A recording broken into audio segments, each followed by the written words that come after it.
if any kid has the opportunity to play sports or play hockey, my biggest advice is, either you succeed or not, you just keep grinding. I mean, it does put you in a good spot when you hit the real world, because at the end, rather you play NHL or you played whatever you play, wherever you play, you sort of learn the same skills. So it's huge for kids to be active and play sports and grind and learn.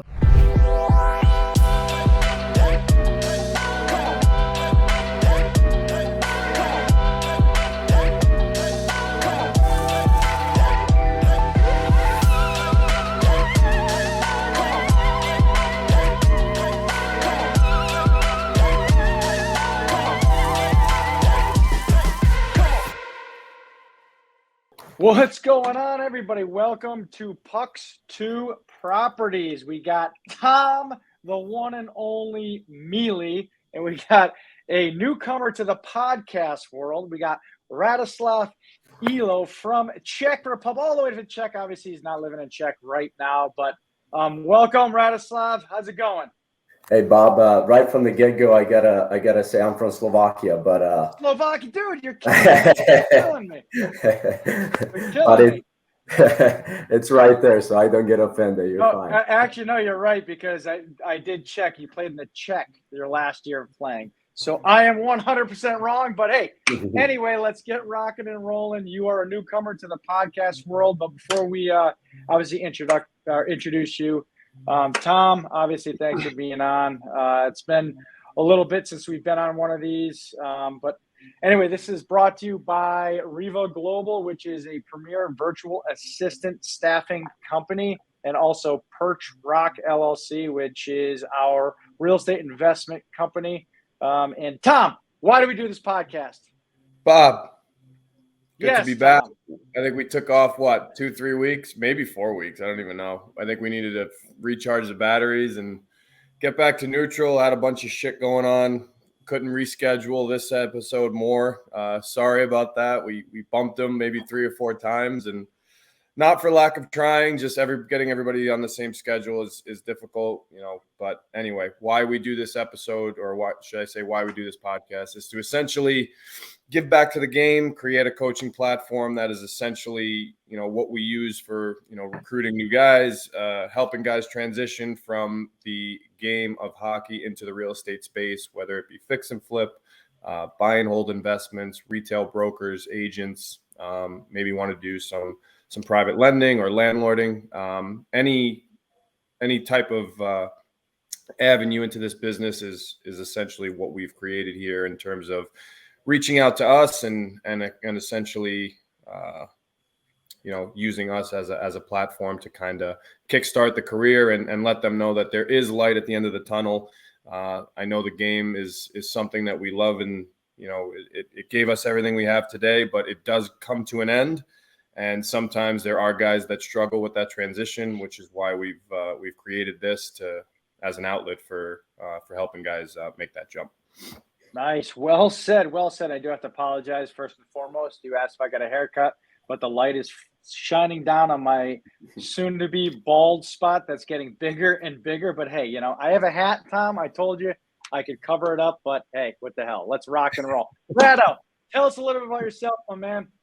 Yeah, thanks guys for having me here. I mean, it's like I said, this is my first time being on a podcast. So, nothing here in Kansas City recently. I mean, I have wife and a 2-year-old. So nice.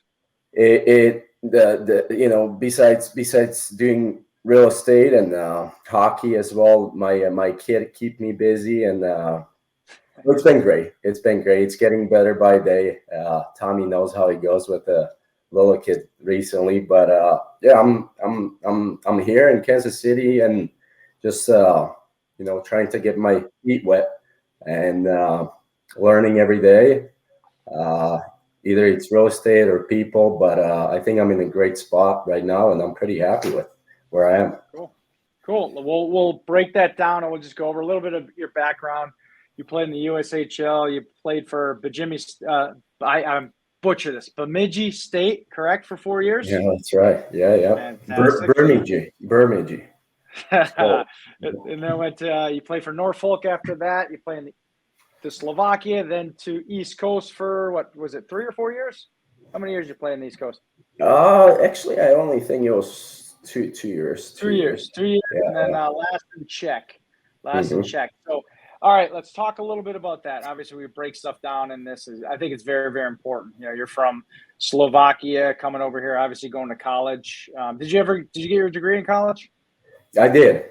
Yes, I did. And that was a path that I never dreamed of or planned to do. But like you mentioned, I played junior hockey at Tri-City in the USHL, and you know that opportunity came along. And back then, my advisor sort of navigated me to go through that route, and that's what I decided to do. I don't know if that was a good thing or bad thing when I was, you know, when I thought about that then with hockey, but you know, I got my degree, and that's all I guess I could ask for. So cool. Yeah, pretty fortunate. Yeah, that's pretty cool. What'd you get your degree in? Entrepreneurship. Oh, sweet, dude. Mm-hmm. Yeah, very cool. All right, good. So obviously you went pro after that. You were drafted to 136th overall by Anaheim as well. So, you know, obviously your path was just like all of us, is to make the NHL, right? Or that's what our dreams were, right? Going down that path. What happened towards? So this was, you graduated in 2014.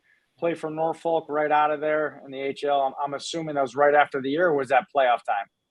Yeah. I jumped right into the playoffs, and it was kind of a weird situation because I was finishing my season in Bemidji, and then I think I had about a week to get my stuff together and move to Norfolk. And I mean, I believe it was mid playoffs when one of my teachers back in Bemidji would not let me pass a class. So mid playoffs, I'm going to the coach's office and telling him, hey, I think I have to go back because otherwise I won't be able to finish school. So, you know, things happen, but that definitely wasn't something I wanted to do, but I did, and I finished school, and by the time I was done, Norfolk was done. So that's how it ended there.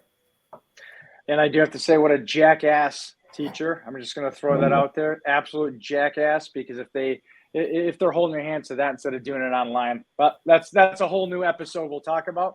So let's keep going down the line. All right, what made you then sign first in Slovakia rather than East Coast, or did you not? I'm just looking at your obviously hockey DB. Yeah. So to be honest with you, I mean, I've been in the States since I was 16, doing everything, you know, on my own without much of a support. You know, obviously my parents were overseas. First, when I showed up, I had no phone, no laptop, so I was just sort of doing all my own, learning the language and playing hockey. And I think I was at the point where I was waiting on getting an AHL contract, possibly a two-way, and it just kept going and going. And I think I was a little bit fed up with it, to be honest with you. So when I did not sign that deal, I decided to go back to Europe. I had a couple of teams that were interested, and obviously one of them was the Slovakian team. So that was the plan, to start somewhere and see where it goes. And you know, initially, my plan was to move maybe north, Sweden or Finland. But it was a good experience. I was pretty young. I think you know, sometime I wish I had the brain that I do have now. Well, I wish I had more experience with somebody who could, you know, who could navigate me a little bit better. But I was doing all my own. All the decisions that I made were, I can't say they were right, but I mean, I guess it helped me learn, you know, on my own mistakes. So that was a decision that I made, and I think since then, when I went back to Europe, and obviously the following season, I believe I came back to US. It was just it was kind of a tough situation. Not only being in the ECHL, toughest league in the world, but all around, I felt like I probably made a mistake that I went back and then again try to come back to US. Yep. Well, now you could give back to. I look at that as a positive. I mean, all three of us have different experiences. I played 4 years in Europe and 4 years here, so I understand exactly what you're talking about.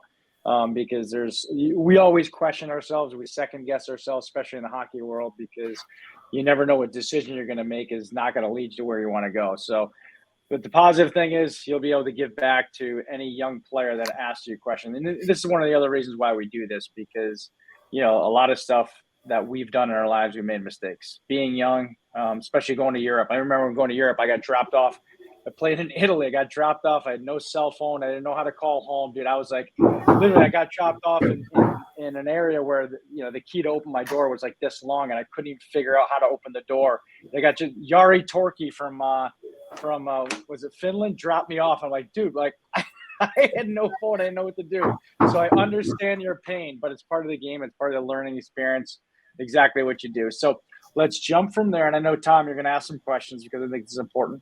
You went from East Coast, then you played last year in Czech.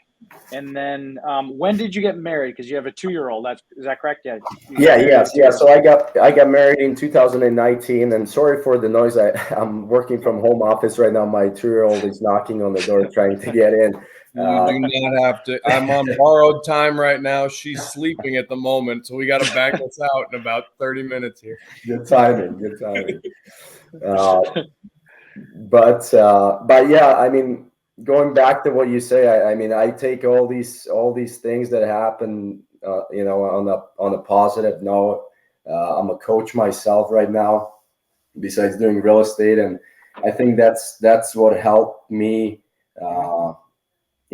Give away nowadays from all the things that I learned and all the mistakes that I made. Obviously, you guys know, to better help the next generation. So I think the bad stuff, the negative stuff that I maybe took back then, now helps me to do better. And I mean, even being a coach, I mean, that's something that obviously I have to look myself in the mirror and look back 5, 10, 15 years, and it does help to learn, like I did the way I did things. I mean, everything I had to do when it came to hockey school.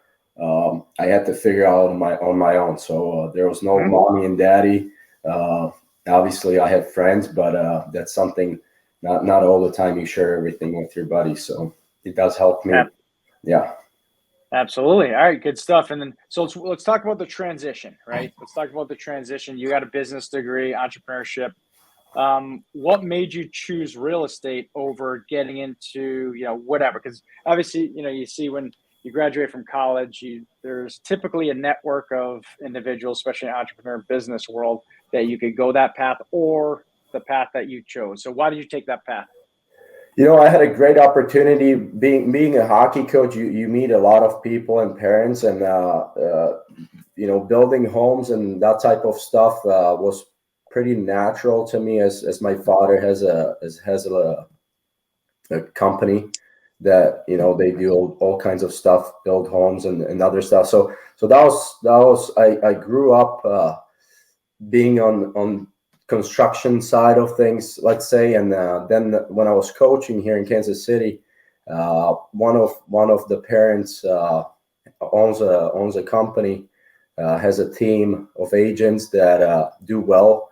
I believe in 2020 it was a number 12 real estate team in volume in the United States. So we have about 70 agents on our team, and I had the opportunity to hop on, and they helped me a lot. I had a mentor and all that type of stuff. So they put me on the right track, and I could not pass the opportunity because I mean, I really, and before that, I had a sales job, and I was just driving and traveling quite a bit, and we knew that our daughter was on the way, so I mean, I wanted to stay local and not having to travel so much, and try to be there for my wife and my kid.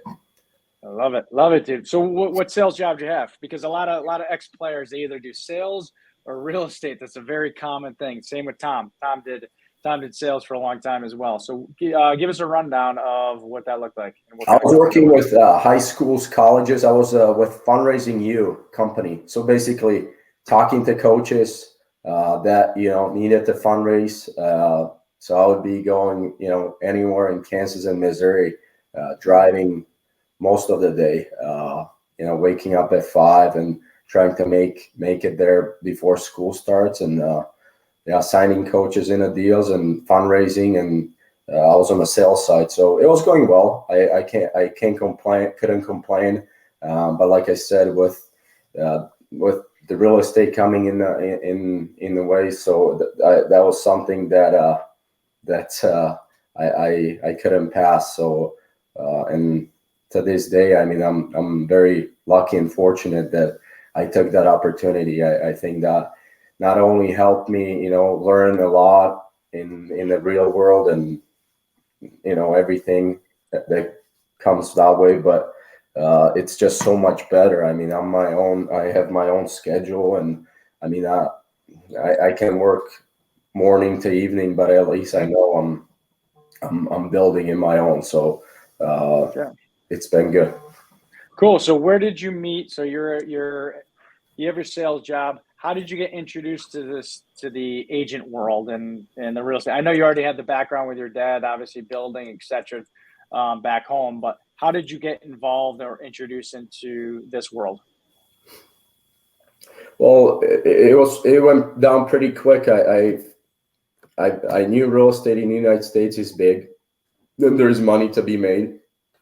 And so, like I said, when I got the offer to work on the best team in Kansas City, and I got interviewed, and I learned what it takes and what it is, then I thought I could have success with my work ethic to succeed. Honestly, right from the get-go, I really rely on all the people I knew here, obviously, because I'm not the type of person to make cold calls and try to tell someone to let me sell their house, because there's a lot of agents that obviously do it, and it's not the easiest. So it's not me, but I mean, like I said, I was fortunate to know quite a bit of people, through hockey and networking that way. So that helped me have a good or a solid start, and now I can tell that by day it gets better and better. So I've been doing real estate for about 3 years now, and nice. I'm starting to be busier. So that's so when you first started, walk us through a little bit what that looked like when you first got into real estate, right? Because everything changes, and it's a whole different world for you, right? So tell us a little bit what that transition looked like. Yeah. So I mean, honestly, first with getting getting license in both Kansas and Missouri, obviously, because we live here basically right on the river. So I have both licenses for both states. It was quite a bad timing, because my wife was we just had a baby, and you know how it goes first couple of months. So it was kind of hard to focus on everything and trying to handle, passing the exams, and, right away trying to make some money to feed the fam. But so I say it was pretty stressful. It was different. There was things that I didn't expect, to do and to go through. But again, it only challenged me to really figure out things to figure it out, because if I didn't, then what, so it put me in a tough spot. I mean, obviously it's a new world, and you got to figure out people, you got to figure out the real estate portion of things, and everything that comes with it. So it was a good challenge for me, but that's just another challenge that, as you guys know, has been thrown at me. So that's just life. But I think, like I said, it's the time is a good solver. So it's it's only getting better, and I'm hoping one day I'll be golfing right now, and Hey, dude, you will 100%. So I know you've been doing this for 3 years. Hey, I started when I was 30 as well. So, now I'm 49. So I started exactly where you were back in the day, and you're on a very good path, man. You took the step in the right direction. But this is a perfect time. I know, Tom, you have a bunch of questions, and you actually just said something that triggers a lot of questions that Tom asked. So, Tom, take it away.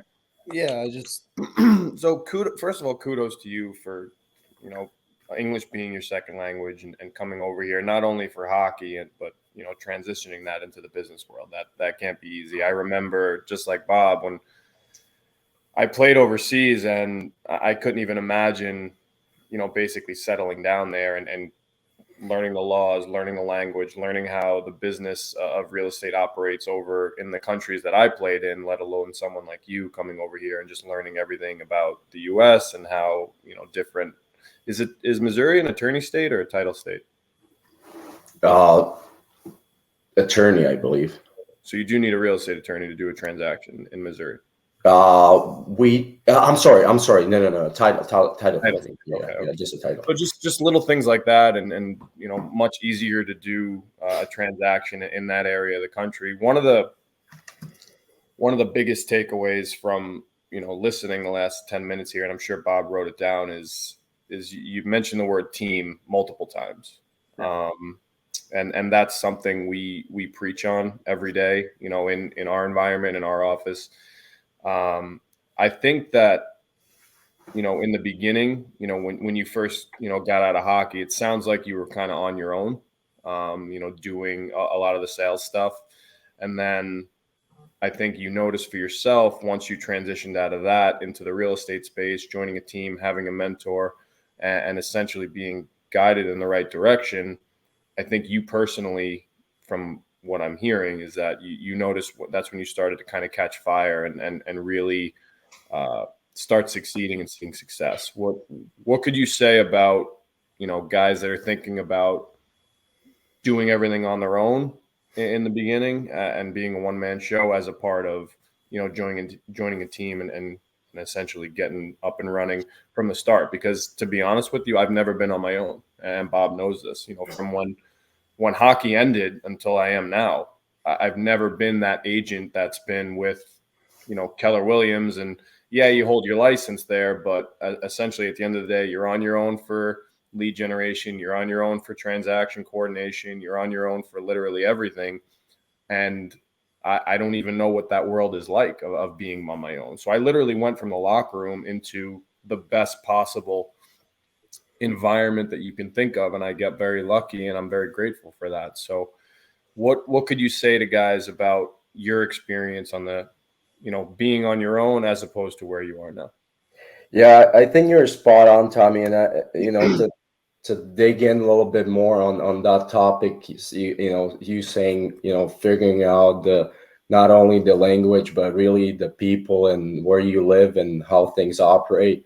That was something that I've never used to read books, and I never used to do similar things, but it pushed me and challenged me to try figure it out in a way on my, obviously as a part of the team. It's a great concept because I have a great mentors and people that I can look out for and see how they do things and operate to eliminate the mistakes my own. But the other thing is to, in the business world, people in Europe talk different.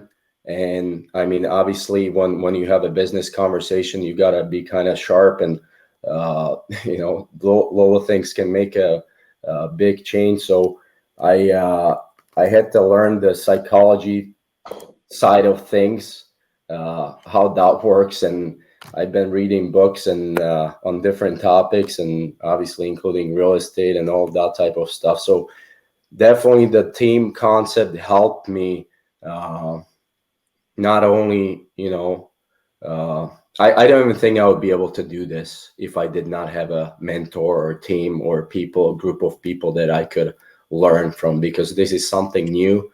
Everything that I do is, unnatural to me because I didn't grow up. Slovakia is not a big, how would I say it? The real estate business is not as big as here. People buy homes or build homes and they live there their whole life, or they live in apartments downtown. So here, obviously, the business is great because everybody moves. The distances between travel to work and school, it's huge. So there's a lot of things that happen in life and people have to move. So on those side of things, yeah, the real estate business is pretty lucrative here. So as long as I'm a big believer, and here in Kansas and Missouri, people are great. They're very loyal. As long as you can, keep the word and they can trust you, you have a good reoccurring business here. So I'm trying to become better. Not only a person, but obviously a realtor every day, because I feel like that's going to drive my business. And I'm saying something you guys already know, but that's definitely the loyalty here in Midwest is huge. So I love it. And at the same time, it challenged me to, almost be to eliminate those mistakes that I, that would probably drive my business the other way, if that's the case. Agreed. So let's walk through that, Tom. And I know you have we talk a little bit about mindset, and I know obviously we want to keep this call within a certain time because I know you got some mindset questions. But let's talk a little bit about the coaching side of it and the mentor side, because I think that's important. I don't think either one of us would be where we are today if we didn't have coaches, or we didn't have mentors, we didn't have both hockey, obviously, in business, and obviously now on the real estate side. But what does your business look like today? Obviously, we talked a little bit before we got in camera. You got the agent side of it. Talk us about the agent side and what that looks like, and the investment side and what that looks like. Yeah. So as an agent, we have 5 offices here between Missouri and Kansas. I'm operating between 2, one on the Kansas side, one on the Missouri side. Basically, now I have a group of clientele that are looking to sell or selling. I have 2 homes. They're closing soon. I have 1 home, another home that is on market. I have few buyers. So that's just the regular agent life that I'm dealing with every day, and it's becoming easier and easier because obviously the process in a way is always it's the same, or things are same things are happening. So that's that. And on the investment side, I am fortunate to be working with a couple of good investors, and one of them is a good friend of mine now. So we have some deals going on here in Kansas City and some plans. But that's that passive income is huge. So as you guys know, even here, I was pretty. I did not have much during the winter this year. I was not very busy, but I think everybody probably experienced that, with the rates hike. So that just makes me find different avenues of income, because you never know what can happen. So doing the investments on the side, just starting, but learning. There's obviously different avenues to invest, and I'm trying to figure out what's going to fit me with my real estate schedule and my hockey schedule. I also have a hockey, sort of a hockey school here. Besides coaching, Nice. I have a hockey school. So we run camps, clinics. We have a training facility. So and that's a big that's a big project here in Kansas City, because hockey's just on the rise, and there is a potential. So there's some good things there in line and planned. So it does all keep me busy. Yeah, I love that, because you're 3 years removed and you're doing a couple different things, obviously, to make a living and also plan for your future. Obviously, you have a young kid, so do you have the opportunity on the hockey side, and you have the opportunity also on the real estate side, so which is very, very cool. So, Tom, let's get to the mindset questions and how we feel the transition goes from the locker room to obviously this arena. Take it away. Gotcha. So, Rado, let me ask you a question. Why do you think hockey players are so successful in this business? Obviously you've scratched and clawed from hockey, coming over here, grinding your way, through the ranks. Eventually, as every player, the day did come to an end where, or the game did come to an end one day, and you had to make that jump, and it was basically like starting all over again. Now you're a rookie in the real world, and why do you think that hockey players are so successful? And although it's scary at first, they're going to do whatever they can to kind of succeed in the business world. Right. That's a great question. I actually thought about that before. I honestly, I think it's we're not afraid to publicly lose or fail, because we keep grinding. So if I have a bad day or bad month today, I'll find a way to have a better one next month, so I won't hang it up because there's a bad day or bad month or bad year.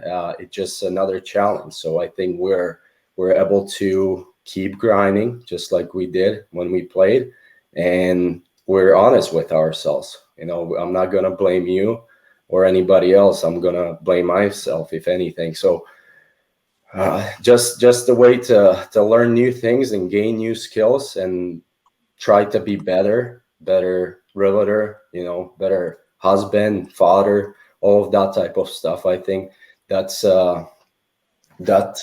think that probably is one of the greatest things that we had a chance to experience or learn with the sports. I mean, you're failing all the time, right? So yeah. Well, you're always working your ass off to try to make the next level. We all know that, right? So you gotta work your ass off when the coach isn't looking, meaning summertime, right? You're in the gym, you're shoot pucks, you're lifting weights, you're running, you're doing all that kind of stuff. So when the coach isn't looking, it's kind of like real estate, right? It's kind of like what we do.